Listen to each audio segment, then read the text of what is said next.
দমদম পৌরসভার ১৮ নম্বর ওয়ার্ডের গোড়াবাজারের পুরনো বাড়ির বারান্দার একটি অংশ আচমকায় হুড়মুড়িয়ে রাস্তায় ভেঙে পড়ে। ঘটনাটি ঘটে হনুমান মন্দিরের কাছে এএন রোডের ওপর। সৌভাগ্যবশত দুর্ঘটনার মুহূর্তে রাস্তায় কেউ না থাকায় কোনো হতাহত হয়নি। স্থানীয় সূত্রে জানা গেছে, ওই বাড়িটি দীর্ঘদিন ধরেই বিপজ্জনক অবস্থায় ছিল এবং তা চিহ্নিত করা হয়েছিল। বাড়িটির দোতলায় একটি প্রাথমিক বিদ্যালয় চালু ছিল এবং নিচের অংশে ছিল বেশ কিছু দোকান। ভগ্নদশাগ্রস্ত হলেও বাড়িটির ভিতরে ও আশেপাশে প্রতিদিন বহু মানুষ যাতায়াত রয়েছে। দমদম পৌরসভার কর্মীরা দ্রুত ঘটনাস্থলে এসে ভেঙে পড়া অংশ রাস্তা থেকে সরানোর কাজ শুরু করেন।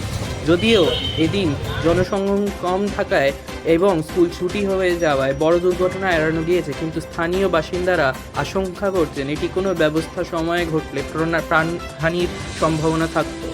এই ঘটনায় পৌরসভার ভূমিকা ও শিক্ষা দপ্তরের ভূমিকা, শিশুদের নিরাপত্তা ব্যবস্থা নিয়েও প্রশ্ন উঠেছে। অবিলম্বে বিপজ্জনক বাড়িগুলির সংস্করণ বা ভাঙার দাবি জানাচ্ছেন তারা।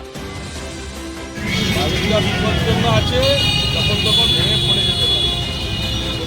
ভেঙে পড়ে গেছিলো, আমরা অফিস থেকে কনফিগার পাঠিয়েছি, আমরা পরিষ্কার করে দিচ্ছি। এরপরে যেটা ভালো বুঝছি মানে এটা একটা বিপজ্জনক বাড়ি ছিল, ভিতরে স্কুলও ছিল দেখা যাচ্ছে। একটা উপরে স্কুল ছিল, স্কুলটা বিপজ্জনক বাড়ি ছিল বলে বন্ধ করে দিয়েছে। এখন স্কুল চলছিল না। না না, স্কুল বন্ধ। আপনারা মিউনিসিপ্যালিটি থেকে এসেছেন? না, আমরা ওয়ার্ড অফিস থেকে এসেছি। আমরা 7 নম্বর ওয়ার্ড থেকে এসেছি।